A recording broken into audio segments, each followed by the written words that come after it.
أعوذ بالله من الشيطان الرجيم. بسم الله الرحمن الرحيم.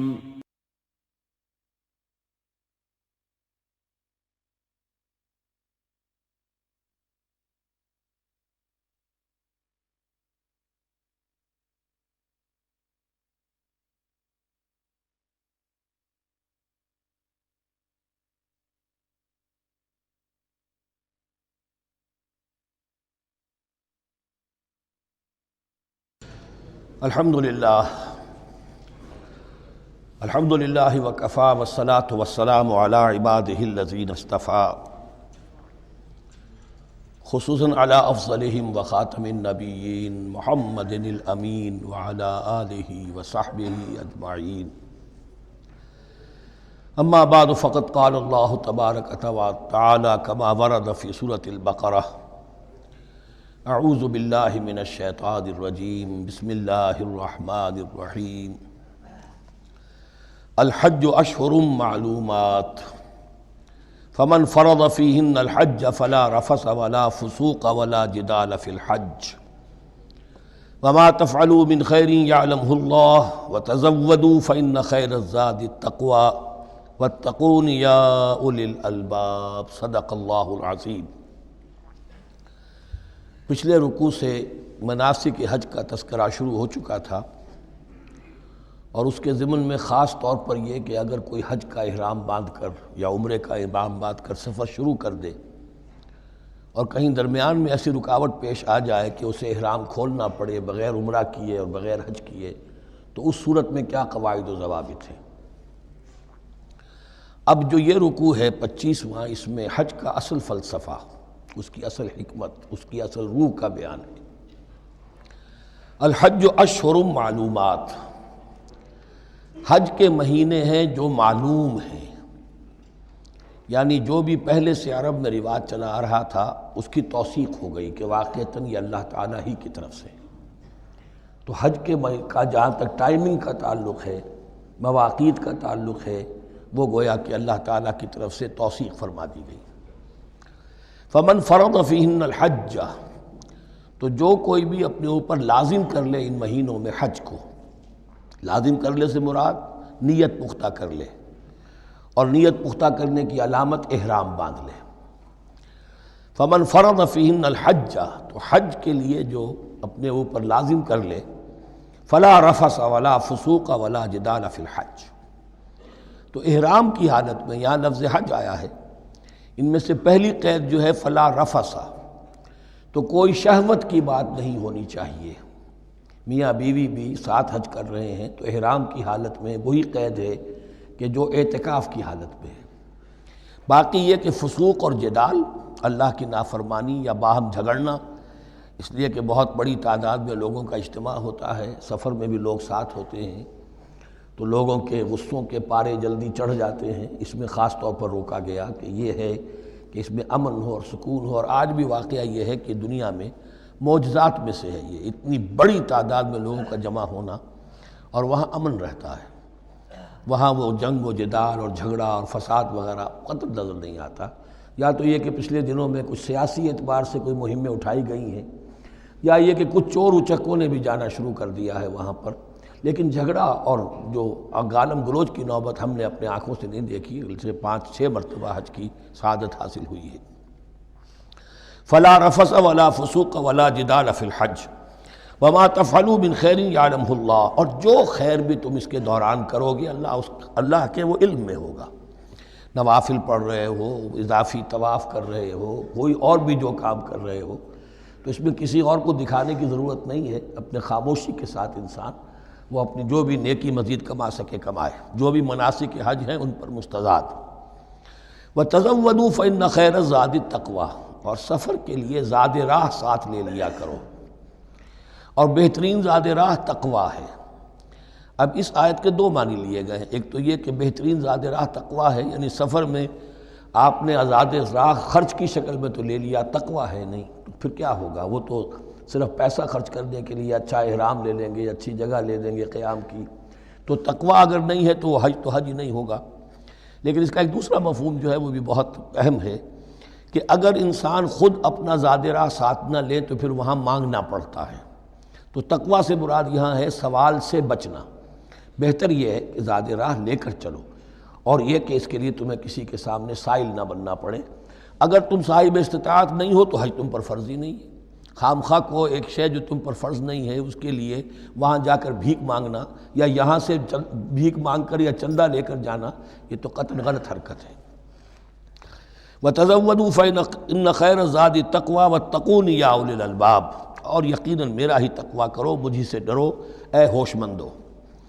لَيْسَ عَلَيْكُمْ جُنَاحٌ أَن تَبْتَغُوا فَضْلًا مِّن رَّبِّكُمْ، اس میں تم پر کوئی حرج نہیں ہے، کوئی گناہ نہیں ہے کہ تم حج کے سفر کے دوران اپنے رب کا فضل بھی تلاش کرو۔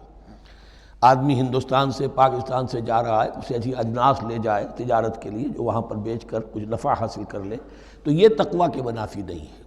اگر وہاں پر کوئی کاروبار کر سکو کرو۔ فَإِذَا أَفَضْتُم مِّنْ عَرَفَاتٍ، تو پھر جب تم عرفات سے واپس لوٹو، اس لیے کہ اصل حج جو ہے وہ عرفہ ہے، الحج العرفہ۔ حج کے بقیہ تمام مناسک رہ جائیں، صرف عرفہ میں شمولیت ہو جائے، قیام عرفہ میں تو حج ہو گیا۔ باقی جو چیزیں رہ گئی ہیں اس کا جو بھی اس کا کفارہ ہے، اس کا جو دم دینا ہے وہ دے دیا جائے۔ لیکن عرفہ سے اگر آدمی رہ گیا عرفات کے قیام سے تو پھر حج نہیں ہوا۔ اب یہاں سے جب لوٹتے ہو تو فاذکروا اللہ عند المشعر الحرام، یہ ٹائم ٹیبل نوٹ کر لیجئے کہ اصل میں 8 کی شام کو مکے سے نکلتے ہیں 8 ذی الحج کو، اور رات منی میں گزارتے ہیں۔ پھر 9 کا دن ہے اصل یوم عرفہ، 9 ذی الحج۔ صبح کو نکلتے ہیں، قافلے چلتے ہیں، اور کہیں دوپہر تک، اور دوپہر سے بھی ہو سکتا ہے تاخیر ہو جائے، لیکن کوشش ہوتی ہے کہ ظہر سے پہلے پہنچ جایا جائے۔ لیکن ظہر اور عصر دونوں ملا کر پڑھ لی جائیں عرفات میں داخل ہونے سے پہلے۔ اسی لیے جو مسجد ہے عرفات کے میدان سے ملحق وہ عرفے کے اندر شامل نہیں ہے، وہ اس کی حدود سے باہر ہے۔ تو اصلی اس کا افضل یہی ہے کہ ظہر اور عصر ملا کر وہاں پڑھی جائیں، اور اس کے بعد سے غروب آفتاب تک قیام ہے، وہ عرفات کا قیام ہے، اس میں کوئی نماز نہیں، یعنی جو روایتی جو عبادت ہے اس کے سب دروازے بند۔ اب تو اگر دعا کی آپ کے اندر ایک روح پیدا ہو چکی ہے، اپنے رب سے ہم کلام ہو سکتے ہیں، اور آپ کو حلاوت مناجات حاصل ہو گئی ہے، تو دعا مانگتے رہیے، بس یہی ہے دعا۔ قیام عرفہ جو ہے کھڑے ہو کر بیٹھے ہوئے جس طرح بھی ہو اللہ سے مناجات کرو، یا پھر یہ کہ اگر اس میں کبھی ہو جائے کسی وجہ سے تو آدمی تلاوت کرے، لیکن یہ کہ عام نماز نہیں۔ فَإِذَا أَفَضْتُم مِّنْ عَرَفَاتٍ فاذكروا اللَّهَ عِندَ المشعر الحرام، یہ مزدلفہ کا قیام ہے۔ 9 کی شام کو مغرب کی نماز کا وقت ہو چکنے کے بعد وہاں سے روانگی ہے، لیکن وہاں مغرب کی نماز پڑھنے کی اجازت نہیں ہے۔ اب جاؤ اور مغرب اور عشاء دونوں جمع کرو اس میں مشعر حرام یعنی مزدلفہ میں۔ وَاذْكُرُوهُ كَمَا هَدَاكُمْ، اور یاد کرو اسے، ذکر کرو جیسے کہ تمہیں اس نے ہدایت دی ہے۔ اس سے مراد ہے کہ جو کچھ اللہ کے رسول نے تمہیں سکھایا ہے، ذکر کے جو طور طریقے ہیں، اس کے لیے جو بھی طریقے ہیں وہ اللہ نے ہدایت دی اپنے رسول کے ذریعے۔ وَإِن كُنتُم مِّن قَبْلِهِ لَمِنَ الضَّالِّينَ، اور یقیناً اس سے پہلے تو تم گمراہ لوگوں میں سے تھے، تمہیں معلوم نہیں تھا، حج کی شکل باقی رہ گئی تھی، اس کی روح ختم ہو گئی تھی، اس کے مناسک میں بھی تم نے رد و بدل کر دیا تھا، وہ آگے آ رہا ہے۔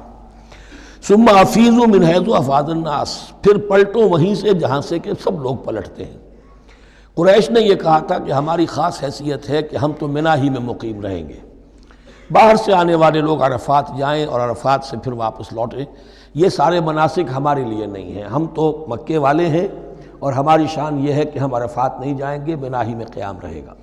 یہاں بتایا گیا کہ یہ تم نے غلط بات ایجاد کر لی ہے۔ ثم افیضوا من حیث افاض الناس، جہاں سے سب لوگ لوٹتے ہیں یعنی میدان عرفہ سے، وہیں سے لوٹیں۔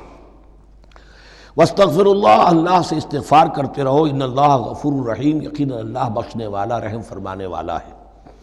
فَإِذَا قَضَيْتُم مَّنَاسِكَكُمْ، اور جب تم اپنے یہ مناسک ادا کر لو، پورے کر لو، فاذکروا اللہ کذکرکم آباءکم، تو اب اللہ کا ذکر کرو جیسے کہ تم اپنے آباء و اجداد کا ذکر کرتے رہے ہو، جس شد و مد کے ساتھ۔ وہاں یہ ہو گیا تھا کہ پھر منی میں جب یہ ٹھہرتے تھے تو اپنے آباء و اجداد کے قصیدے بیان کیے جا رہے ہیں، جیسے ہمارے ہاں ہوتا ہے، جو دیہاتی لوگ ہوتے ہیں، راجپوت لوگ ہوتے ہیں، ان کے میراثی ہوتے ہیں، اسی طرح وہاں شعراء ہوتے تھے قبائل کے، وہ ان قبیلوں کی مدح بیان کرتے تھے، ان کے بڑے بزرگوں کی، اسلاف کی جو ہے عظمت بیان کرتے تھے۔ اللہ کا ذکر ختم ہو چکا تھا، فرمایا جس شد و مد کے ساتھ تم اپنے آباء و اجداد کا ذکر کرتے رہے اب اسی شد و مد کے ساتھ، بلکہ او اشد ذکرا، بلکہ اس سے بھی زیادہ شد و مد کے ساتھ اب اللہ کا ذکر کرو۔ فَمِنَ النَّاسِ مَن يَقُولُ رَبَّنَا آتِنَا فِي الدُّنْيَا وَمَا لَهُ فِي الْآخِرَةِ مِنْ خَلَاقٍ، لوگوں میں سے وہ بھی ہیں جو یہی کہتے رہتے ہیں رب ہمیں دے دے دنیا ہی میں، ایسے لوگوں کے لیے آخرت میں کوئی حصہ نہیں ہے۔ یعنی وہاں پہنچ کر بھی ساری دعائیں ان کی دنیاوی چیزوں کے لیے ہیں، مال کے لیے، اولاد کے لیے، ترقی کے لیے، اور دنیا کی جو بھی چیزیں ہیں، اپنی کوئی مشکلات ہیں ان کے رفع کرنے کے لیے، چونکہ ان کے دلوں میں دنیا بسی ہوئی ہے۔ اشربوا فی قلوبہم الدنیا، ان کے دلوں میں جیسے بنی اسرائیل کے دلوں میں بچڑے کا تقدس پلا دیا گیا تھا اور محبت، اسی طرح ہمارے دلوں میں دنیا کی محبت ہے، تو وہاں جا کر بھی دنیا ہی کی دعائیں ہیں۔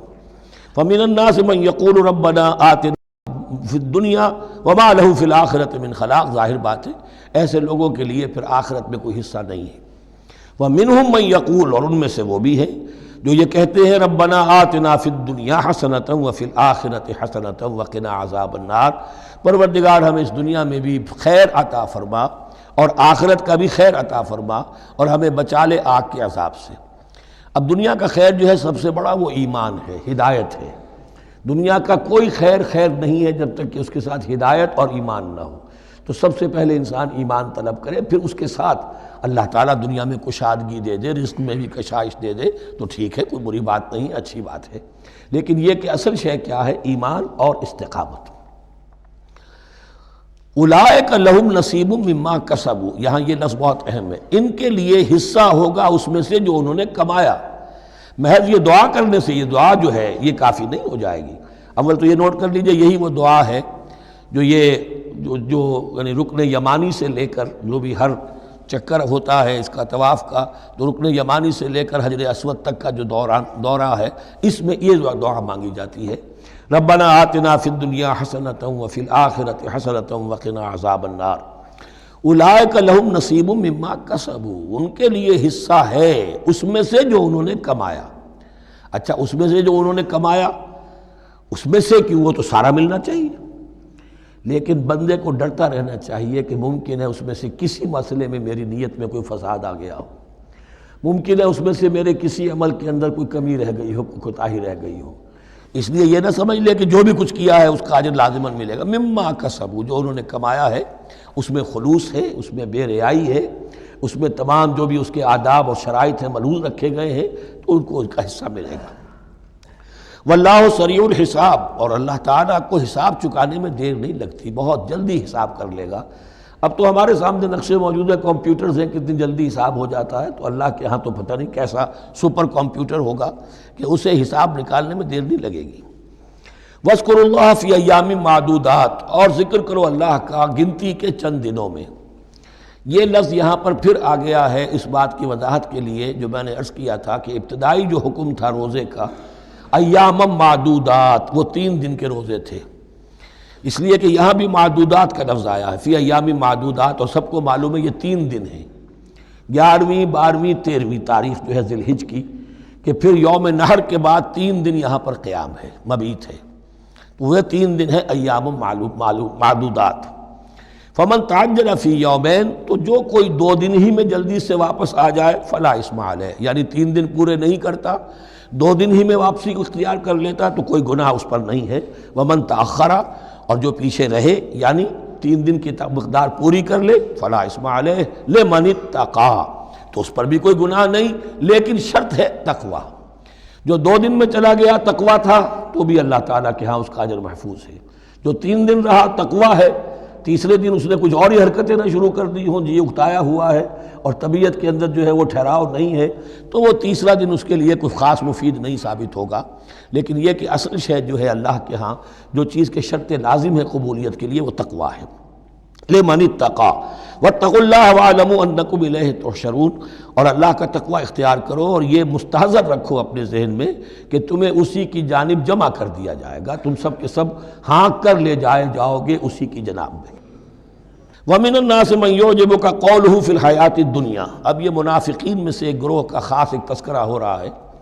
ایک منافق تو ہوتے تھے کہ جو عام ہیں، ان کی زبانوں پر بھی نفاق واضح طور پر ظاہر ہو جاتا تھا، اور ایک قسم کے منافق وہ ہوتے تھے بڑے چاپلوس، چرب زبان، کہ ان کی گفتگو دیکھیے تو وہ تو بڑے مخلص ہیں اور بڑے ہی فداکار ہیں اور بڑے ہی آپ کے ساتھ ان کا تعلق جو ہے وہ نیک نیتی پر مبنی ہے، ان کی زبانیں جو ہیں معلوم ہوتا ہے کہ اس میں تو سب گھی شکر گھلا ہوا ہے، لیکن یہ کہ ان کا کردار انتہائی خراب ہوتا ہے، اور پھر وہ جب واپس جاتے ہیں باتیں کرنے کے بعد یا باتیں بنانے کے بعد تو ان کا کردار جو ہے وہ فساد پر مبنی ہوتا ہے۔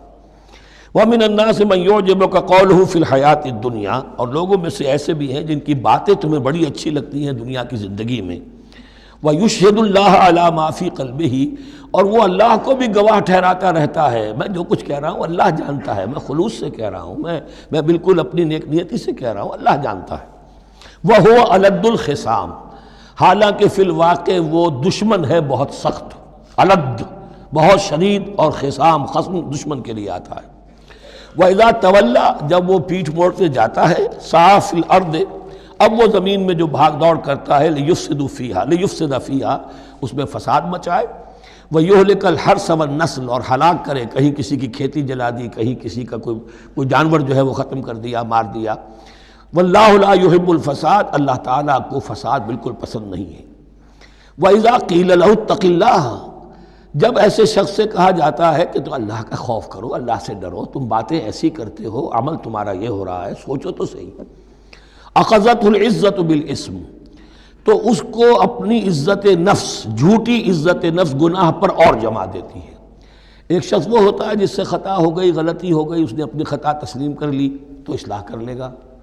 ایک وہ ہے کہ جو کیسے مان لوں میری غلطی ہے، اس کی جھوٹی انا جو ہے اور جو اس کی جھوٹی عزت نفس ہے وہ اسے اور گناہ کے اوپر چپکا دیتی ہے۔ اخذتہ العزت بالاسم، اس کو اور اس پر جامد کر دیتی ہے۔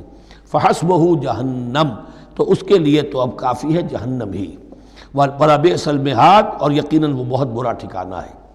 روایات میں آتا ہے کہ ایک شخص خاص تھا، اخنس ابن شریق، اس کا یہ کردار ہے، لیکن یہ کہ یہ تو یوں سمجھیے کہ شان نزول کے اعتبار سے یہ بات ٹھیک ہے، اور یہ کہ تعویل خاص میں اس کو بھی سامنے رکھیں گے، لیکن یہ وہی ہے، کردار ہے، یہ کردار ہر جگہ آپ کو ملے گا۔ اصل میں کردار کو پہچاننا چاہیے اور اس کے حوالے سے اللہ تعالیٰ سے ہدایت طلب کرنی چاہیے کہ اس کردار سے اللہ تعالیٰ ہمیں اپنی حفظ ایمان میں رکھے۔ وَمِنَ النَّاسِ مَن يَشْرِي نَفْسَهُ ابْتِغَاءَ مَرْضَاتِ اللَّهِ، قرآن کا یہ عام اسلوب ہے کہ تقابل ضرور کرتا ہے، فوری تقابل۔ تو اس میں لوگوں میں سے وہ بھی ہیں جو اپنے آپ کو بیچ دیتے ہیں اللہ کی رضا جوئی کے لیے، اپنا تن من دھن، ان صلاتی و نسکی و محیایا و مماتی للہ رب العالمین۔ ومن الناس من یشری نفسہ ابتغاء مرضات اللہ واللہ رؤوف بالعباد، اور اللہ اپنے ایسے بندوں کے حق میں بہت شفیق ہے۔ ظاہر بات ہے جس نے یہ ارادہ کر لیا ہو، نیت کر لی ہو، کبھی ایسے شخص سے بھی کوئی کوتاہی ہو سکتی ہے، حالات ہو سکتے ہیں عارضی سے، کبھی جذبات میں آ کر کوئی غلط قدم اٹھ گیا، اللہ پھر معاف فرمائے گا، بڑی شفقت کے ساتھ معاف فرمائے گا۔ طے کر لے انسان، ایک سیدھا راستہ یہی بن جائے، ان صلاتی و نسکی و محیایا و مماتی للہ رب العالمین، تو پھر یہ ہے کہ کوئی تیز دوڑے گا، کوئی آہستہ چل سکے گا، مختلف صلاحیتوں کے لوگ ہوتے ہیں، اس میں فرق و تفاوت رہے گا، لیکن جس نے یہ عزم کر لیا ہے اللہ تعالیٰ ان کے حق میں بہت شفیق ہے۔ یا ایھا الذین آمنوا ادخلوا فی السلم کافہ، اے اہل ایمان اسلام میں داخل ہو پورے کے پورے۔ یہ گویا کہ وہ بات اب کہی جا رہی ہے کہ جس کا ریورس یا کانورس ہم بنی اسرائیل کے ساتھ جو خطاب تھا اس میں پڑھ چکے ہیں۔ افتؤمنون ببعض الکتاب وتکفرون ببعض، کیا تم ہماری کتاب، ہمارے دین، ہماری شریعت کے ایک حصے کو مانتے ہو اور ایک کو رد کر دیتے ہو؟ فما جزاء من يفعل ذلك منكم الا خزي في الحیاۃ الدنیا ویوم القیامۃ يردون الى اشد العذاب، تو جو کوئی بھی تم میں سے یہ روش اختیار کرے گا اس کی کوئی سزا اس کے سوا نہیں ہے کہ دنیا میں ذلت اور خواری ان پر مسلط کر دی جائے اور قیامت کے دن شدید ترین عذاب میں جھونک دیے۔ اس کو مثبت پیرائے میں مسلمانوں سے کہا جا رہا ہے یا ایھا الذین آمنوا ادخلوا فی السلم کافہ، ریزرویشنز کے ساتھ نہیں، ایکسیپشنز کے ساتھ نہیں۔ اللہ کی بندگی تو کرنی ہے، اس معاملے میں نہیں، اللہ کے حکم تو ماننا ہے لیکن یہ حکم نہیں میں مان سکتا، یہ ایک کی بھی نفی جو ہے وہ گویا کہ کل کی نفی ہو جائے گی۔ ادخلوا فی السلم کافہ، ٹیک اٹ اور لیو اٹ، یہ پیکج ڈیل ہے، اس میں جزوی بات نہیں ہو سکتی۔ ولا تتبعوا خطوات الشیطان، اور دیکھو شیطان کے قدموں کی پیروی نہ کرو، اس کے نشانات راہ جو ہیں، اس کے نشانات قدم جو ہیں، ان کی پیروی نہ کرو۔ انہ لکم عدو مبین، وہ تو یقیناً تمہارا بڑا کھلا دشمن ہے۔ فإن زللتم من بعد ما جاءتکم البینات، پھر اگر تم پھسل گئے اس کے بعد بھی کہ تمہارے پاس یہ واضح تعلیمات آ چکی ہیں، فَاعْلَمُوا أَنَّ اللَّهَ عَزِيزٌ حَكِيمٌ، تو جان لو کہ اللہ تعالیٰ پھر زبردست ہے۔ اس میں دھمکی کا پہلو آ گیا کہ پھر اللہ کی جو ہے پکڑ سخت ہوگی، حکیم بھی ہے، اس کی پکڑ میں بھی حکمت ہے۔ اگر یہ پکڑ نہ ہو تو ظاہر بات ہے کہ پورا نظام جو ہے دین کا وہ پھر بالکل ایک بے منطقی، اگر اللہ کی طرف سے کسی گناہ پر پکڑ ہی نہیں ہے تو پھر یہ آزمائش کیا ہوئی، پھر جزا و سزا کا کیا سوال، پھر جنت اور دوزخ کا کیا معاملہ۔ هل ينظرون الا ان ياتيهم الله في ظلل من الغمام والملائكة وقضي الامر۔ ایک جو نفس انسان کو پٹی پڑھاتا ہے وہ تو یہ ہے کہ دین کا یہ حصہ تو آرام سے کرتے رہو، جو میٹھا وہ ہپ اور جو کڑوا ہے وہ تھو۔ دوسری پٹی یہ پڑھاتا ہے کہ ابھی ذرا یہ ٹھیک ہے، یہ اللہ کا حکم ہے، یہ بھی حکم ہے، دین کا یہ بھی تقاضا ہے، ابھی ذرا ذمہ داریاں ہیں، ابھی ذرا بچوں کے معاملات ہیں، بچے برسر کار ہو جائیں، بچیوں کے ہاتھ پیلے ہو جائیں، میں ذرا ریٹائرمنٹ بھی لے لوں تو پھر یہ مکان بنا لوں، پھر میں اپنے آپ کو دین کے لیے پھر خالص کر لوں گا، دین کے لیے پھر میں وہی کام کروں گا۔ یہ سب سے بڑا دھوکہ ہے، وہ وقت کبھی نہیں آتا۔ اسی لیے فرمائے کس شے کا انتظار کر رہے ہیں؟ هل ينظرون الا ان ياتيهم الله في ظلل من الغمام، کہ اللہ تعالیٰ آ جائے بادلوں کے سائبانوں میں، والملائکۃ اور فرشتے آ جائیں، وقضی الامر اور پھر فیصلے چکا دیا جائے گا۔ کیا معلوم کب وہ گھڑی آ جائے، یہ مہلت عمر تو اچانک ختم ہو سکتی ہے۔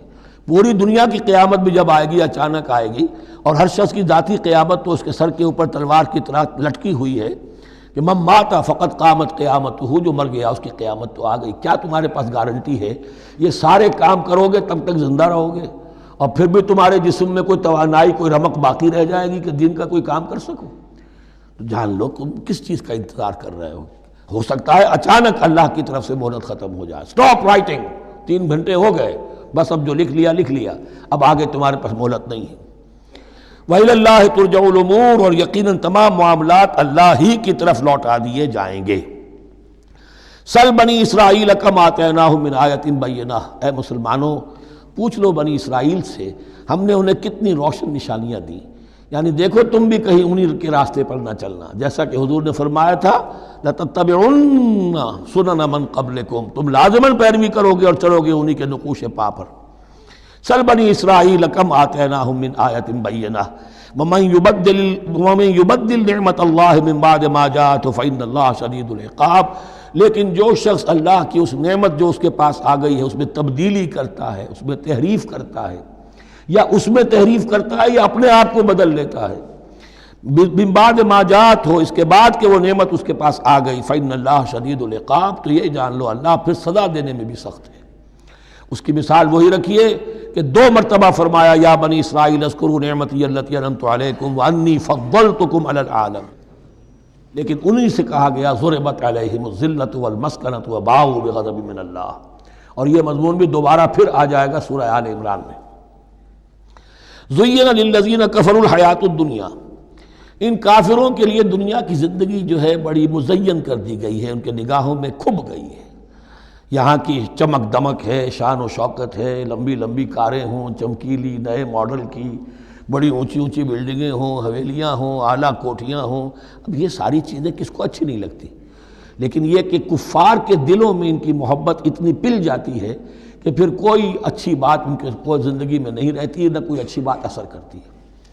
اہل ایمان کو بھی اگر ایمان کے ساتھ یہ نعمتیں ملیں، قل من حرم زینۃ اللہ التی اخرج لعبادہ والطیبات من الرزق، کو اچھا کھانا، اچھا پینا، اچھا پہننا کو حرام نہیں ہے، کو اللہ نے کس کو لوگوں کے لیے ممنوع نہیں کیا، لیکن دین کے تقاضے ادا کر کے، اللہ کا حق ادا کر کے اور حلال سے کما کر، تب کوئی حرج نہیں۔ زین للذین کفروا الحیاۃ الدنیا، کافروں کے لیے دنیا کی زندگی کو مزین کر دیا گیا ہے۔ وہ حدیث بھی ذہن میں لے آئیے کہ ان الدنیا سجن المومن و جنت الکافر، یہ دنیا جو ہے مومن کے لیے ایک قید خانہ اور جنت اور کافر کے لیے باغ ہے۔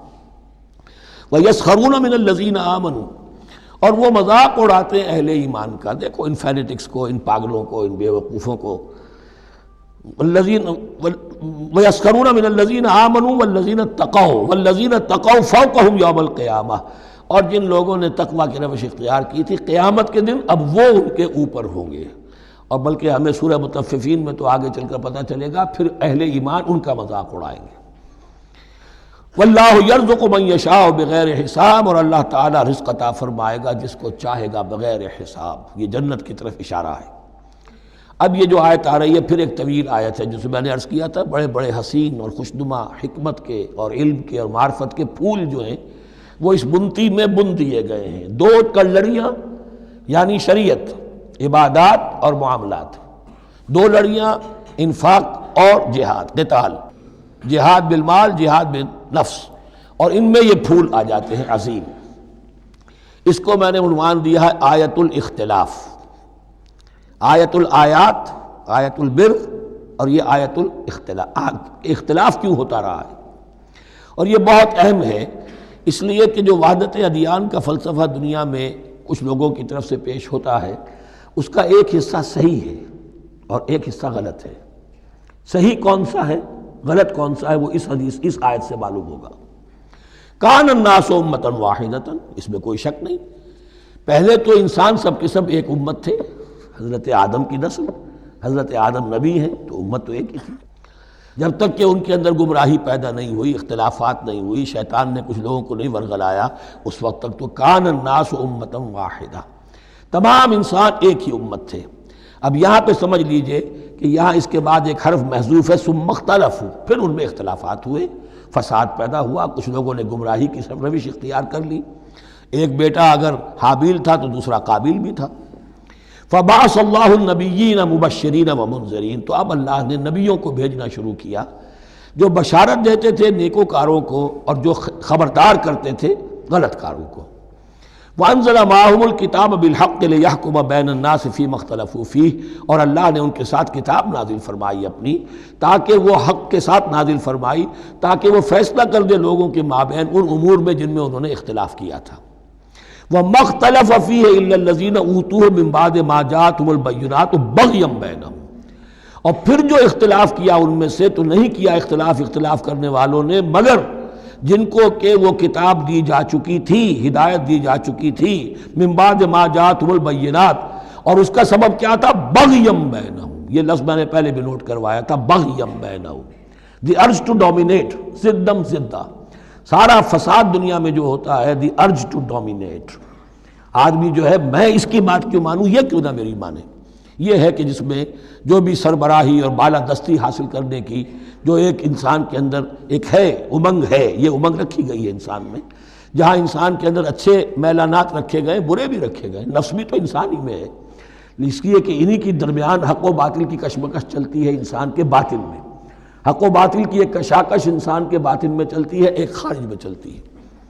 تو فرمایا پھر ہم نے اپنے رسول بھیجنے شروع کیے، فبعث اللہ النبیین مبشرین ومنذرین وانزل معهم الکتاب بالحق لیحکم بین الناس فیما اختلفوا فیہ وما اختلف فیہ الا الذین اوتوہ من بعد ما جاءتهم البینات بغیا بینہم فہدی اللہ الذین آمنوا لما اختلفوا فیہ من الحق باذنہ۔ تو اب اس کے بعد اللہ تعالی نے ہدایت دی ان لوگوں کو جو ایمان لائے ان چیزوں کے بارے میں جس میں کہ وہ اختلاف کر چکے تھے حق سے، اپنے حکم سے اللہ نے ان کو ایمان کی طرف ہدایت فرما دی۔ واللہ یہدی من یشاء الی صراط مستقیم، اور اللہ ہدایت دیتا ہے جس کو چاہتا ہے سیدھے راہ کی طرف۔ لیکن اس کا دوسرا ترجمہ یہ بھی ہوگا اللہ ہدایت دیتا ہے اس کو جو چاہتا ہے، من یشاء، من یشاء میں اللہ کی مشیت بھی ہے اور جو ہدایت کا طالب ہوتا ہے، واللہ یہدی من یشاء، جو چاہتا ہے اس ہدایت کا طالب ہوگا، یہ اللہ کے ذمے ہے، اللہ نے اسے اپنے اوپر ایک ذمہ داری سمجھا ہے کہ اس کو یقیناً ہدایت دے گا۔ والذین جاہدوا فینا لنہدینہم سبلنا، جو ہمارے راستے میں کوششیں کریں گے، حق کی طرف بڑھنا چاہیں گے، ہم لازماً ان کو راستہ دکھائیں گے، اپنے راستوں کی طرف ان کی رہنمائی کریں گے، یہ اللہ نے اپنے ذمے لیا۔ ام حسبتم، اب بڑی سخت آیت آ رہی ہے، یہ بھی بڑی لرزا دینے والی آیت ہے۔ اب دیکھیے صحابہ کرام میں سے ایک بڑی تعداد تھی کہ جو مکے کی سختیاں جھیل کر آئے تھے، مہاجرین، ان کے لیے تو اب جو بھی مراحل آئندہ آنے والے تھے وہ کوئی ایسے ثقیل نہیں تھے، ایسے مشکل نہیں تھے۔ وہ سختیاں تو وہاں نہیں انہوں نے جھیلنی تھی کہ جو کہ مکے میں مہاجرین نے جھیلی تھی، تو اب ان سے ہے خاص طور پر روئے سخن، اگرچہ خطاب عام ہے، اور یہ قرآن مجید میں عام طور پر آپ کو ملے گا کہ الفاظ عام ہیں، لیکن آپ اگر دیکھیں گے تو روئے سخن کسی خاص طبقے کی طرف ہے۔ تو یہاں در حقیقت ان کو بتایا جا رہا ہے۔ ام حسبتم ان تدخلوا الجنہ، کیا تم نے یہ سمجھا تھا کہ جنت میں داخل ہو جاؤ گے؟ ولما یاتکم مثل الذین خلوا من قبلکم، حالانکہ ابھی تک تو تمہارے اوپر وہ حالات و واقعات تو وارد ہی نہیں ہوئے جو ان پر ہوئے تھے جو تم سے پہلے تھے۔ مستہم الباساء، انہیں آ لیا، پہنچی ان کو سختی بھوک کی، والضراء، اور تکالیف، وزلزلوا، اور وہ ہلا مارے گئے، حتیٰ یقول الرسول والذین آمنوا معہ متی نصر اللہ، یہاں تک کہ پکار اٹھا وقت کا رسول اور جو ان کے ساتھ اہل ایمان تھے، کب آئے گی اللہ کی مدد، الا ان نصر اللہ قریب، اب انہیں یہ خوشخبری دی گئی کہ آگاہ ہو جاؤ، اللہ کی مدد قریب ہے۔ یعنی اللہ آزماتا ہے، یہ وہی بات ہے جو اس سے پہلے آ چکی ہے 19ویں رکوع میں بالکل شروع میں، وَلَنَبْلُوَنَّكُمْ بِشَيْءٍ مِّنَ الْخَوْفِ وَالْجُوعِ وَنَقْصٍ مِّنَ الْأَمْوَالِ وَالْأَنفُسِ وَالثَّمَرَاتِ، ہم لازماً آزمائیں گے۔ یہ کوئی پھولوں بھرا راستہ نہیں ہے، پھولوں کی سیج نہیں ہے، حق کا راستہ ہے، یہ کانٹوں بھرا بستر ہے، کانٹوں بھرا راستہ ہے، اس کے لیے ذہناً تیار ہو جاؤ۔ در رہے منزل لیلا کہ خطر ہاست بسے، شرط اول قدمی نفس کے مجنوں باشی، دیکھ سمجھ کر آؤ۔ ام حسبتم ان تدخلوا الجنة ولما یاتکم مثل الذین خلوا من قبلکم مستهم الباساء والضراء وزلزلوا حتى يقول الرسول والذین آمنوا معه متی نصر اللہ الا ان نصر اللہ قریب۔ یہ آیت پھر مسلمانوں کو، صحابہ کرام کو سورہ صف میں یہ خوشخبری سنائی گئی، جبکہ غزوہ احزاب واقع ہو چکا تھا اور شدید ترین امتحان سے محمد الرسول اللہ اور ان کے صحابہ گزر چکے تھے کامیابی کے ساتھ، تب انہیں خوشخبری دی گئی ہے۔ سورہ صف اس وقت نازل ہوئی ہے، وَأُخْرَىٰ تُحِبُّونَهَا نَصْرٌ مِّنَ اللَّهِ وَفَتْحٌ قَرِیب، اب تمہارے لیے وہ خوشخبری ہے، اے نبی بشر المومنین، اپنے اہل ایمان ساتھیوں کو بشارت دے دیجئے کہ اب وہ وقت آ گیا ہے کہ اللہ کی نصرت کے دروازے کھلتے چلے جائیں گے۔ یسألونک ماذا ینفقون، یہ آپ سے پوچھ رہے ہیں کہ وہ کیا خرچ کریں، جو انفاق کے لیے کہا جا رہا ہے کیا خرچ کریں۔ تو انسان جو بھی بھلائی کے لیے خرچ نکالے اس میں سب سے پہلا حق کن کا ہے؟ قل ما انفقتم من خیر، کہہ دیجئے جو بھی تم خرچ کرو خیر میں سے، دولت میں سے، مال اسباب میں سے، فللوالدین، سب سے پہلا جو حق ہے وہ والدین کا ہے، والاقربین، اور رشتہ داروں کا ہے، والیتامى، اور یتیموں کا ہے، والمساکین، اور محتاجوں کا ہے، وابن السبیل، اور مسافر کا ہے، وما تفعلوا من خیر فإن اللہ بہ علیم، اور جو بھی خیر تم کماؤ گے، جو کام بھی اچھا کرو گے، جان لو وہ اللہ کے علم میں ہے۔ یہ ضرورت نہیں ہے کہ دنیا واقف ہو اس سے، تمہیں اگر اجر اللہ سے لینا ہے تو اللہ تو رات کے اندھیرے میں بھی دیکھ رہا ہے، اور تمہارے داہنے ہاتھ نے جو کچھ دیا ہے بائیں کو پتہ نہیں چلا تو اللہ کو تو پھر بھی پتہ چل گیا۔ اب یہ سخت آیت اور آ گئی، کتب علیکم القتال، اب میں نے کہا تھا نا کہ یہ لڑیاں جو ہیں چونکہ بٹی ہوئی ہیں تو ایک لال اور ایک پیلی اور ایک ہری اور ایک نیلی، تو یہ نظر آتی ہے ایک طرف سے کہ کٹے ہوئے ہیں رنگ، ان کو کھول دیں گے تو ہر لڑی مکمل ہو جائے گی، ایک گویا کہ تسلسل ہے۔ کتب علیکم القتال وہو کرہ لکم، مسلمانوں اب تم پر جنگ فرض کر دی گئی ہے اور وہ تمہیں گراں گزر رہی ہے۔ یہ مضمون اصل میں اس سے پہلے سورہ محمد نازل ہو چکی ہے اور اس میں قتال کی فرضیت آ چکی ہے، اس کا نام سورۃ القتال بھی ہے، لہذا اب اس کے حوالے سے کچھ لوگ جو ہیں وہ پریشان ہو رہے تھے، اور میں نے آپ سے عرض کیا تھا منافقین بھی یہی کہتے تھے کہ بھائی صلح جوئی سے کام لو، بس دعوت و تبلیغ کے ذریعے سے لوگوں کو ٹھیک راستے پر لاؤ، یہ جنگ ونگ جو ہے، لڑائی بھڑائی، اس میں تو بہت خرابی ہے، یہ کوئی اچھا کام تو نہیں ہے۔ اب یہاں یہ ہے کہ فرض کیا جا رہا ہے اللہ کی راہ میں جنگ کرنا، تو اس حوالے سے کہا جا رہا ہے، تو اس میں جہاں منافقین کہتے تھے، جن مسلمانوں کا ایمان قدر کمزور تھا وہ منافق تو نہیں تھے، لیکن یہ کہ ایمان اتنا پختہ نہیں تھا، ابھی تازہ ایمان لائے تھے، مدینے کے اندر ابھی وہ ایمان لائے ہیں، ان کی تربیت کے مراحل ابھی گزرے ہی نہیں ہیں، تو ان میں سے بھی بعض لوگوں کے دلوں میں اب انقباض پیدا ہو رہا تھا۔ کتب علیکم القتال وہو کرہ لکم، تم پر، اب دیکھیے کتبہ کا لفظ آ گیا ہے، کتب علیکم الصیام، کتب علیکم القصاص فی القتلى، کتب علیکم اذا حضر احدکم الموت ان ترک خیرا الوصیہ، وصیت کا حکم آیا کتبہ، روزے کا حکم آیا کتبہ، اسی طریقے سے فرضیت قتال ہے۔ کتب علیکم القتال وہو کرہ لکم، وہ تمہیں بری لگ رہی ہے، وعسیٰ ان تکرہوا شیئا، اور ہو سکتا ہے کہ تم کسی شے کو ناپسند کرو، وہو خیر لکم، ذرا حالے کہ اسی میں تمہارے لیے خیر ہو، وعسیٰ ان تحبوا شیئا وہو شر لکم، اور ہو سکتا ہے کہ تم کسی چیز کو پسند کرو ذرا حالے کہ وہ تمہارے لیے شر ہو۔ واللہ یعلم وانتم لا تعلمون، اللہ جانتا ہے تم نہیں جانتے۔ تم اپنی عقل پر ایمان نہ رکھو، تم اللہ کی وحی پر ایمان رکھو، تم اللہ کے رسول پر ایمان رکھو۔ جس وقت کے لیے جو حکم موضوع تھا اس وقت وہ حکم تھا، کفو ایدیکم، 14 برس تک تمہیں قتال سے منع کیا گیا، اب فرض ہو رہا ہے قتال، اب تمہارے لیے لازم، وقت کا جو ہے امر الحال کو پہچانو۔ اللہ تعالی واللہ یعلم وانتم لا تعلمون، یسألونک عن الشہر الحرام قتال فیہ، اب جب جنگ کا حکم شروع ہو گیا تو اب وہ پوچھتے تھے کہ یہ جو مہینے حرمت والے ہیں، حج کا ہے، عمرے کا ہے، تو اس میں جنگ کرنا کیسا ہے؟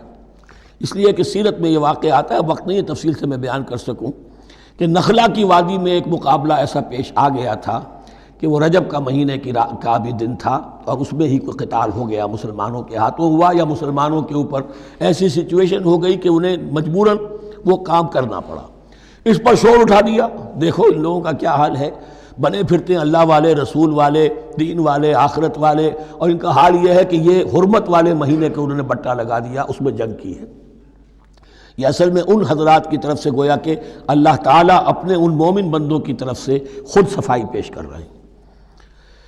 یسألونک عن الشہر الحرام قتال فیہ، یہ پوچھتے ہیں آپ سے حرمت والے مہینوں میں قتال کا حکم، قل قتال فیہ کبیر، کہہ دیجئے ہاں حرمت والے مہینے میں جنگ کرنا بہت بڑی بات ہے، یعنی بہت بڑا گناہ ہے، لیکن وصد عن سبیل اللہ وکفر بہ والمسجد الحرام واخراج اہلہ منہ اکبر عند اللہ، یہ بھی تو دیکھو کہ جن لوگوں نے وہ جرم کیے ہیں کہ جنہوں نے اللہ کے راستے سے روک دیا، اللہ کا کفر کیا، مسجد حرام کے راستے روک دیے مسلمانوں کے لیے، اب یہ نہیں جا سکتے، بیت اللہ میں عبادت نہیں کر سکتے، اخراج اہلہ منہ، اس میں سے لوگوں کو نکلنے پر مجبور کر دیا مکے کے مسلمانوں کو، اکبر عند اللہ، گناہ تو وہ بھی ہے لیکن یہ کہیں بڑا گناہ ہے اللہ کے نزدیک۔ تو سینس آف پروپورشن ہونا چاہیے کہ کس چیز کے مقابلے میں کس شے کی برائی ہے۔ والفتنۃ اکبر من القتل، یہ پہلے بھی آ چکا ہے، والفتنۃ اشد من القتل، اب آیا والفتنۃ اکبر من القتل۔ فتنہ ہر وہ کیفیت ہے جس میں صاحب ایمان کے لیے ایمان پر قائم رہنا اور اسلام پر عمل کرنا مشکل ہو جائے۔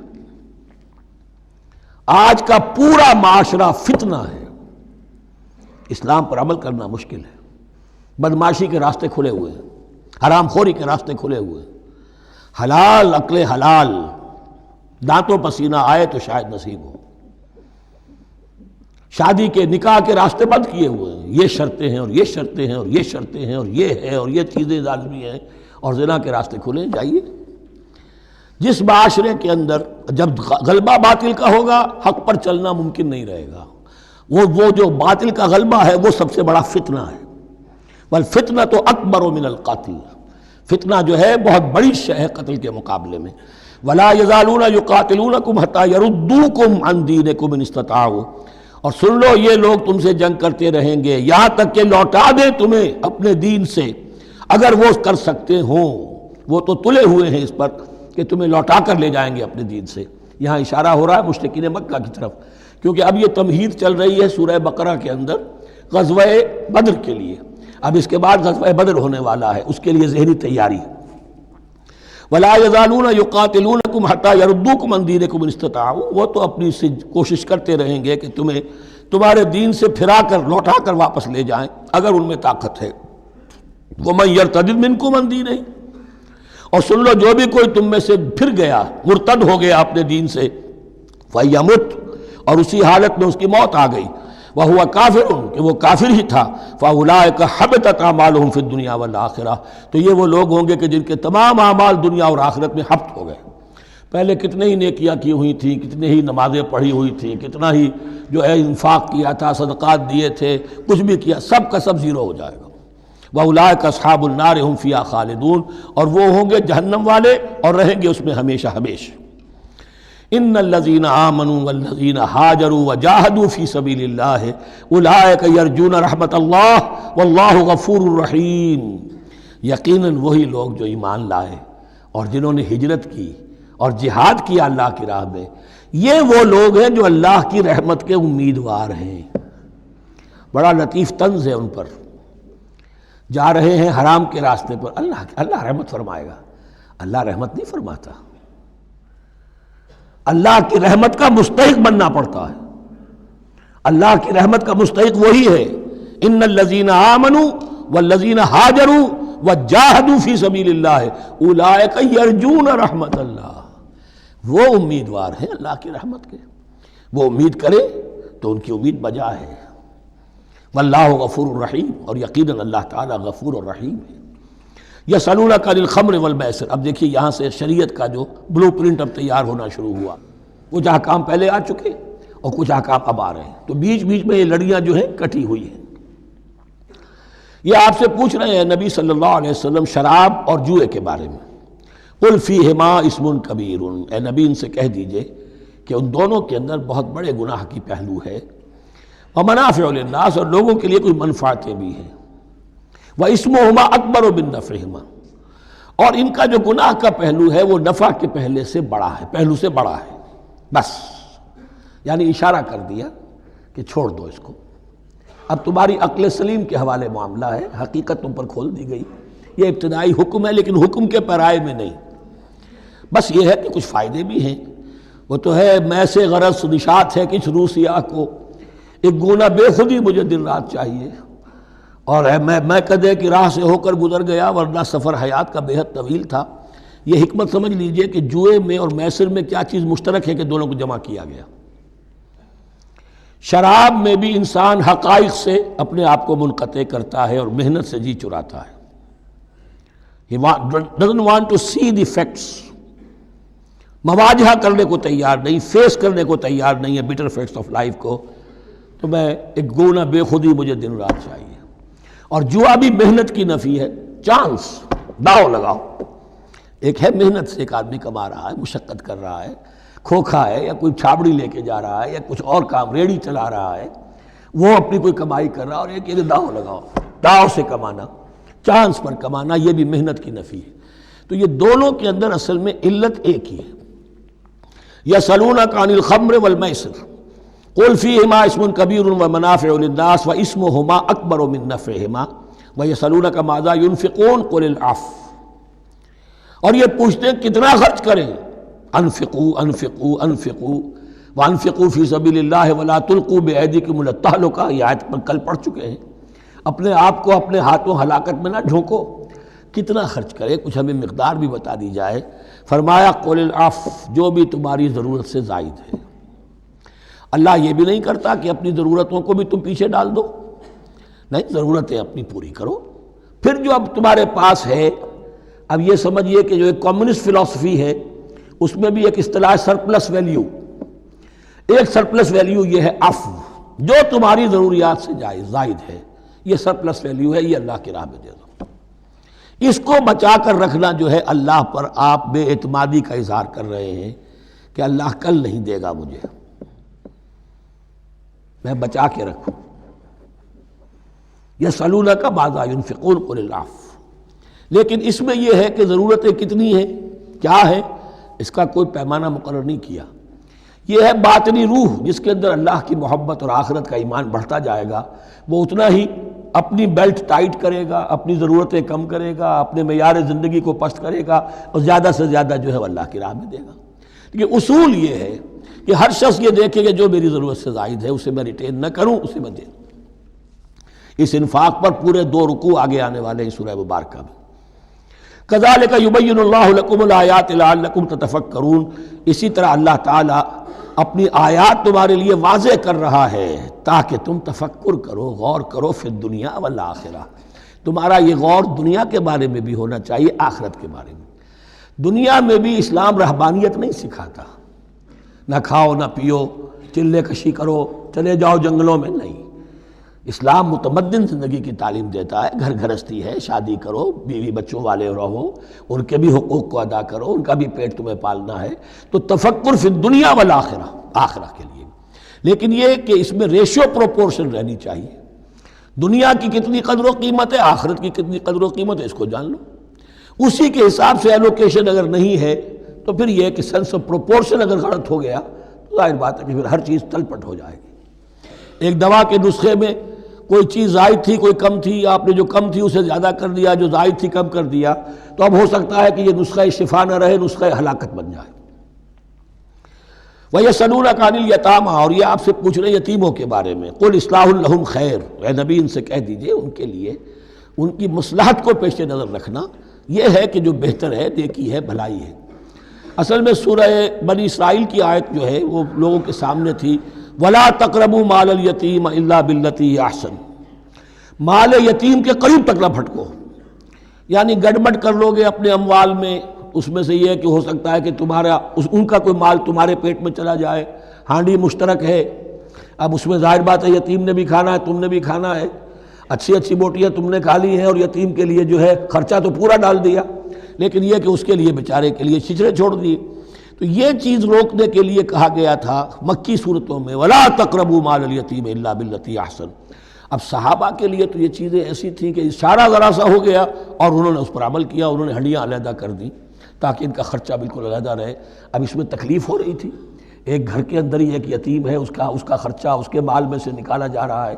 فرمایا کہ یہ مقصد نہیں تھا، مقصد یہ تھا کہ تم ان کے مال ہڑپ نہ کر جاؤ۔ قُلْ إِصْلَاحٌ لَهُمْ خَيْرٌ، قُلْ إِصْلَاحٌ لَهُمْ خَيْرٌ، ان کے لیے اصلاح کرنا بھلائی کا ہے۔ وَإِن تُخَالِطُوهُمْ فَإِخْوَانُكُمْ، اگر تم اپنے ساتھ ان کو ملائے رکھو تو وہ تمہارے بھائی ہیں۔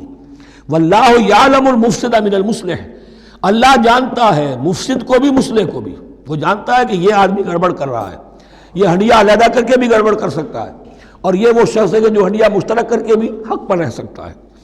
وَلَوْ شَاءَ اللَّهُ لَعَنَتَكُمْ، اگر اللہ چاہتا تو تمہیں سختی میں ڈالے ہی رکھتا، تم پر مشقت جو ہے یہ کیے رکھتا۔ ان اللہ عزیز الحکیم، یقیناً اللہ زبردست ہے، حکمت والا ہے۔ ایک طرف وہ سختی بھی کرتا ہے، زبردست ہے، لیکن وہ اس کے ہر حکم کے اندر حکمت بھی ہے، اور جہاں حکمت نرمی کی متقاضی ہوتی ہے وہاں وہ رعایت بھی دیتا ہے۔ وَلَا تَنكِحُوا الْمُشْرِكَاتِ حَتَّىٰ يُؤْمِنَّ، اور مشرک عورتوں سے نکاح نہ کرو جب تک کہ وہ ایمان نہ لے آئیں۔ وَلَأَمَةٌ مُؤْمِنَةٌ خَيْرٌ مِّن مُشْرِكَةٍ وَلَوْ أَعْجَبَتْكُمْ، ایک مومنہ خواہ وہ لونڈی ہو وہ بہتر ہے ایک مشرکہ سے خواہ وہ آزاد عورت ہو۔ وَلَوْ أَعْجَبَتْكُمْ، اور مزید یہ کہ وہ تمہیں اچھی بھی لگتی ہو۔ وَلَا تُنكِحُوا الْمُشْرِكِينَ، اور نہ اپنی عورتوں کا نکاح کرو، نکاح میں دو اپنی عورتوں کو، اپنی بیٹیوں کو مشرکوں کے، حتیٰ یؤمنوا، جب تک کہ وہ ایمان نہ لے آئیں۔ وَلَعَبْدٌ مُّؤْمِنٌ خَيْرٌ مِّن مُشْرِكٍ وَلَوْ أَعْجَبَكُمْ، مسلمان اگر غلام ہے تو وہ بھی بہتر سمجھو مشرک سے جو آزاد ہے اور وہ تمہیں پسند بھی ہے، مالدار بھی ہے یا اور بھی ہے، اس کے اندر دوسرے پہلو بھی ہیں۔ اولئک یدعون الی النار، دیکھو وہ جو ہے وہ پکار رہے ہیں، آگ کی طرف بلا رہے ہیں، تمہیں بھی لے جائیں گے، تمہاری اولاد کو بھی لے جائیں گے۔ واللہ یدعو الی الجنۃ والمغفرۃ باذنہ، اللہ تمہیں بلا رہا ہے جنت کی طرف اور مغفرت کی طرف اپنے حکم سے۔ وَيُبَيِّنُ آیاتہ للناس لعلہم یتذکرون، اور اللہ اپنی آیات واضح کر رہا ہے لوگوں کے لیے تاکہ وہ نصیحت اخذ کریں۔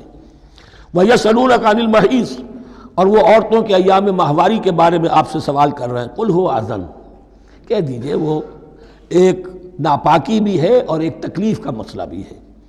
فَاعْتَزِلُوا النِّسَاءَ فِي الْمَحِيضِ، تو حیض کی حالت میں اگر تمہاری بیویاں ہوں تو ان سے علیحدہ رہو، مقاربت نہ کرو۔ وَلَا تَقْرَبُوهُنَّ حَتَّىٰ يَطْهُرْنَ، اور ان سے مقاربت نہ کرو یہاں تک کہ وہ پاک ہو جائیں۔ فَإِذَا تَطَهَّرْنَ، اور جب وہ خوب پاک ہو جائیں، فَأْتُوهُنَّ مِنْ حَيْثُ أَمَرَكُمُ اللَّهُ، تو اب ان کی طرف جاؤ، جو بھی تمہیں تعلق قائم کرنا ہے کرو، جہاں سے کہ تمہارے رب نے تمہیں حکم دیا، اللہ نے حکم دیا ہے۔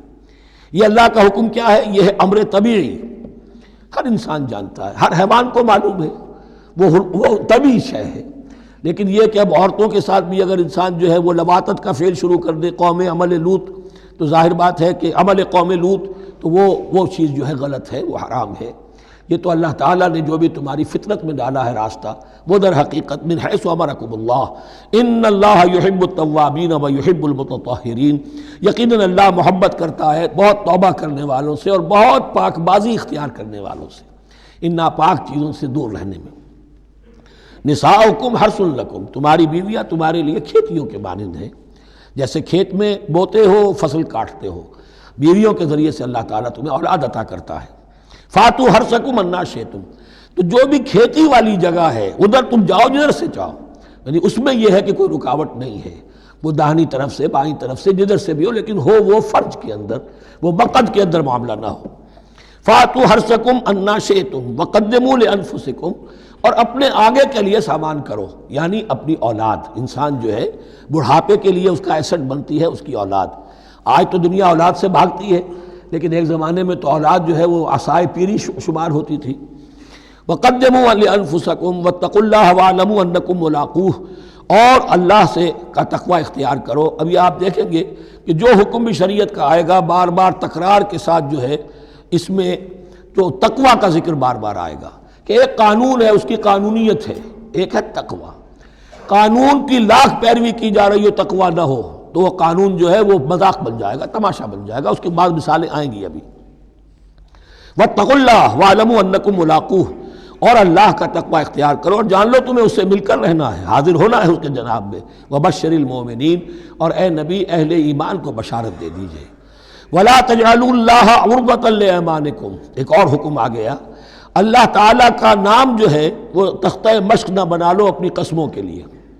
قسم کھا بیٹھا میں تو اللہ کی قسم کھا بیٹھا ہوں، اب یہ قسم کھا بیٹھا اس لیے میں یہ کام نہیں کر سکتا، چاہے وہ نیکی کا کام تھا، کسی وقت غصے میں آدمی آ کر قسم کھا بیٹھتا ہے۔ حضرت ابو بکر صدیق نے بھی قسم کھا لی تھی۔ مستح ان کا ایک ایسا تھا مسلمان غریب کہ جس کی وہ مدد کیا کرتے تھے، لیکن مستح بھی جب حضرت عائشہ پر تہمت میں ملوث ہو گیا تو حضرت ابو بکر نے قسم کھا لی کہ یہ بدبخت جس کی میں سرپرستی کرتا رہا یہ بھی میری بیٹی پر تہمت لگانے میں شامل ہو گیا، اب میں اس کی کبھی مدد نہیں کروں گا۔ یہ سورہ نور میں آئے گا، ان سے کہا گیا نہیں ایسا نہ کرو، تم اپنے نیکی کے دروازے کو کیوں بند کرتے ہو؟ قسم کھا لی، قسم کو کھول دو، کفارہ دے دو۔ وَلَا تَجْعَلُوا اللَّهَ عُرْضَةً لِأَيْمَانِكُمْ أَن تَبَرُّوا وَتَتَّقُوا، نیکی کا کام کرنے سے، تقوی کے کام سے رکنے کے لیے قسم کھا لینا۔ وَتُصْلِحُوا بَيْنَ النَّاسِ، اور اس سے کہ لوگوں کے مابین مصالحت کرو۔ اب آپ نے کسی دو بھائیوں کے درمیان جھگڑا تھا، مصالحت کی کوشش کی، آپ کی بات نہیں مانی گئی، اب اللہ کی قسم ہے صاحب اب میں آپ کے معاملے میں دخل نہیں دوں گا، اب میں تو قسم کھا بیٹھا۔ نہیں بھائی، اصلاح بین الناس جو ہے، اصلاح ذات البین، یہ کرتے رہو، اور ایسی قسم کھائی ہے اس کا کفارہ دے دو۔ واللہ سمیع علیم، اور اللہ تعالیٰ سننے والا اور جاننے والا ہے۔ لا یؤاخذکم اللہ باللغو فی ایمانکم، اللہ تعالیٰ مؤاخذہ نہیں کرے گا تم سے جو تم بغیر مقصد کے، بغیر عزم اور ارادے کے قسم کھا بیٹھتے ہو۔ یہ عربوں کا رواج ہے، واللہ باللہ کے بغیر ان کا کوئی جملہ شروع ہی نہیں ہوتا، تو یہ در حقیقت قسم کھانے کا ان کی اس وقت نیت نہیں ہوتی، بلکہ یہ ان کا ایک جس کو ہم کہتے ہیں تقیہ کلام ہے، ان کا ایک اسلوب ہے گفتگو کا، واللہ باللہ ہے، تو اس پر مؤاخذہ نہیں ہے۔ وَلَٰكِن يُؤَاخِذُكُم بِمَا كَسَبَتْ قُلُوبُكُم، ہاں جو تم نے ارادہ کر کے، تمہارے دلی ارادے کے ساتھ جو تم نے قسم کھائی ہے، پھر اس پر مؤاخذہ ہوگا، اس سے توڑو گے تو اس کا ایک کفارہ ہے، وہ بعد میں آئے گا، وہ کفارہ جو ہے وہ پھر سورہ مائدہ کے اندر آ جائے گا۔ میں نے عرض کیا تھا کہ یہ اصل میں سورہ بقرہ میں بلو پرنٹ آ رہا ہے شریعت اسلامی کا، اور اس کے جو اصل چیزیں ہیں وہ پوری تکمیلی احکام وہ پھر آخر میں آئیں گے، کچھ سورہ نساء میں، کچھ سورہ مائدہ میں۔ واللہ غفور حلیم، اللہ غفور ہے، بخشنے والا ہے اور حلیم ہے، فوراً نہیں پکڑتا، فوراً سزا نہیں دیتا، مہلت دیتا ہے کہ اصلاح کر لو۔ للذین یولون من نسائہم تربص اربعۃ اشہر، اب یہ بھی ایک قسم کھا لی جاتی تھی کہ کسی وقت کسی مرد نے، کسی شوہر نے قسم کھا لی اب میں اپنی بیوی کے قریب نہیں جاؤں گا، ناراض ہو گئے، غصہ آ گیا، میں تمہارے سے کوئی تعلق نہیں رکھوں گا، یہ ایلا کہلاتا تھا۔ حضور نے بھی ایلا فرمایا تھا اپنی ازواج مطہرات سے جب انہوں نے کچھ زیادہ نفقے کا مطالبہ کیا تھا کہ اب عام مسلمانوں کے ہاں بھی خوشحالی آ گئی ہے تو اب ہمارے اوپر یہ سختی کیوں ہے، ہمارا بھی جو نفقات ہیں، ہمارا جو خرچ ہے، وظائف ہیں، بڑھائے جائیں۔ اس پر حضور نے پھر ایلا کیا، اس کا ذکر ہے، وہ بعد میں آئے گا۔ لیکن وہاں عام طور پر لوگ قسم کھا کے بیٹھ جاتے تھے، اب قسم کھا لی ہے، پچھتا بھی رہے، کیا کریں، قسم کھا چکے، اب بیوی کے پاس کیسے جائیں؟ اب وہ بیوی معلق ہے، نہ وہ شادی شداؤں میں ہے اور نہ وہ علیحدہ ہے، آزاد ہے۔ للذین یولون من نسائہم تربص اربعۃ اشہر، 4 مہینے کے لیے تو وہ انتظار کیا جا سکتا ہے۔ فإن فاؤوا، اس دوران میں اگر وہ لوٹیں، اپنی قسم کو ختم کریں اور رجوع کر لیں، تعلق زن و شوق قائم کریں فإن اللہ غفور رحیم، تو اللہ تعالیٰ غفور و رحیم ہے۔ وإن عزموا الطلاق، اور اگر وہ طلاق کا ارادہ کر چکے ہوں کہ واقعتاً اب ان سے سیپریشن ہی ہے، فإن اللہ سمیع علیم، تو اللہ تعالیٰ سننے والا جاننے والا ہے۔ یعنی یہ کہ 4 مہینے سے زیادہ معلق نہ رکھو کسی کو، یا ادھر یا ادھر، یا فیصلہ کرو اور اسے فارغ کرو، اور یا پھر یہ کہ اپنی وہ قسم ختم کرو اور اس کا جو بھی کفارہ ہے وہ ادا کرو۔ اسی پر غالباً قیاس کیا تھا، بلکہ ساتھ ہی سیرت میں آتا ہے کہ حضرت عمر نے حضرت حفصہ سے پوچھ بھی لیا تھا۔ حالانکہ دیکھیے کہ باپ اور بیٹی کا معاملہ ہو رہا ہے، اور باپ بیٹی سے سوال کر رہا ہے، دین کے معاملے میں حیا اور شرم کی بات نہیں ہوتی۔